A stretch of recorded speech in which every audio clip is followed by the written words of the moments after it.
de consommation aussi? Ah non. Ça sert à rien alors? Si, pour l'entrée. Les données. Alors on retrouve tout de suite Miko Mission.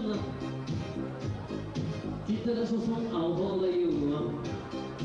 Ils ont fait un tube partout, c'était le printemps 84-85. Oui, bien placé maintenant. Il n'y a pas si longtemps. Ils étaient number one. Et vous êtes les numéro 1 ce soir. On aura besoin de vous tout à l'heure pour jouer avec nous. Avec ces petits cœurs bien collés sur les poitrines, ils serviront tout à l'heure pour jouer ensemble. Cadence maintenant. Patrick, 23 ans, 6 mois au club en Tunisie comme gentil animateur, aujourd'hui le roi de la nuit au Courlis. Chef d'orchestre devant la console digne d'un Boeing, sans répit de 22h à 4h, il mène la danse. Les maisons de disques le servent de près pour programmer les derniers tubes, des tubes qu'il chante en playback à son micro.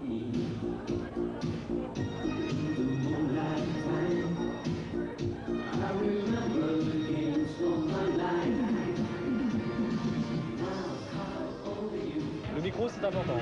Ah, très très important. Surtout en Bretagne. Moi, je dois dire que je connais plusieurs disques jockeys à Paris qui travaillent sans micro. Parce que bon, ce sont des discothèques qui font le plein automatiquement. Bon, ici, on ne fait pas le plein tous les soirs pendant les vacances. Mais bon, ce qui est très important, c'est que les gens aient envie de faire la fête et qu'on leur donne justement ces éléments qui sont essentiels. C'est-à-dire que bon, moi, je ne conçois pas une discothèque sans animation micro, sans que le disque jockey, disons, communique avec son public.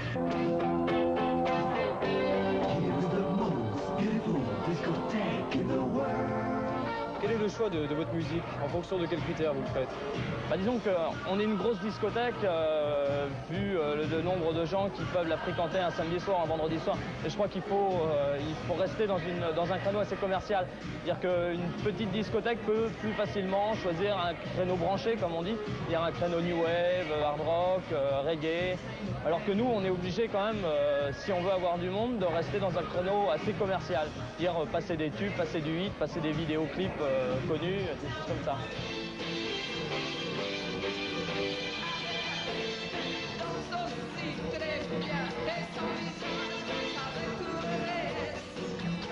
« 800 personnes sur 600 mètres carrés, pas beaucoup de surface pour bouger. Bof, est-ce bien nécessaire pour consommer du tube en vidéo ?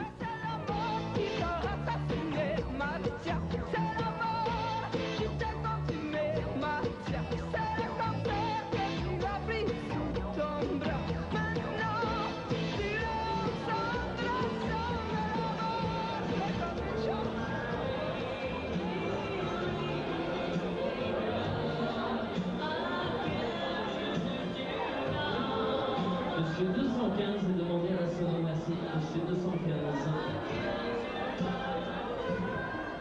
On ne peut plus maintenant, je crois, faire une discothèque, ouvrir la porte à 10h et puis attendre que ça rentre. C'est terminé ça.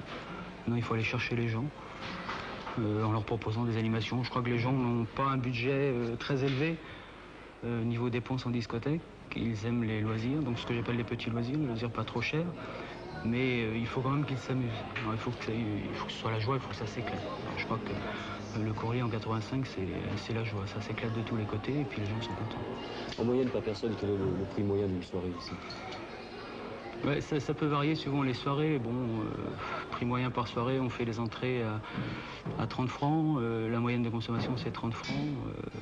Donc ce sont des petits budgets. Il faut donner de l'amusement et de la joie aux gens pour 30 francs.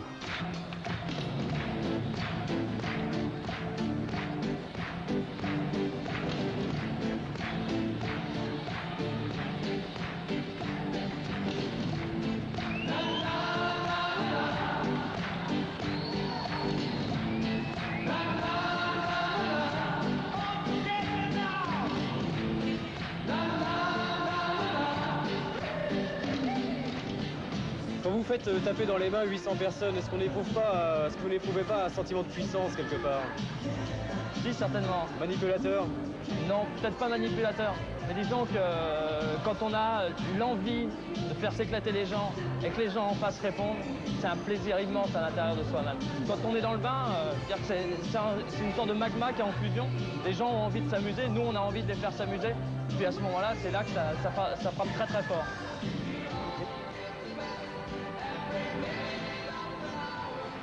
Vu de l'extérieur, le Courlis pourrait être un supermarché, comme la quarantaine de boîtes construites en France sur le même modèle par une entreprise du coin. Investissement par unité de 3 à 5 millions de francs. Dans les années 70, le secteur de la disco connaît un gros boom. Aujourd'hui en récession, le marché semble saturé, alors on abandonne les gadgets au profit de l'animation.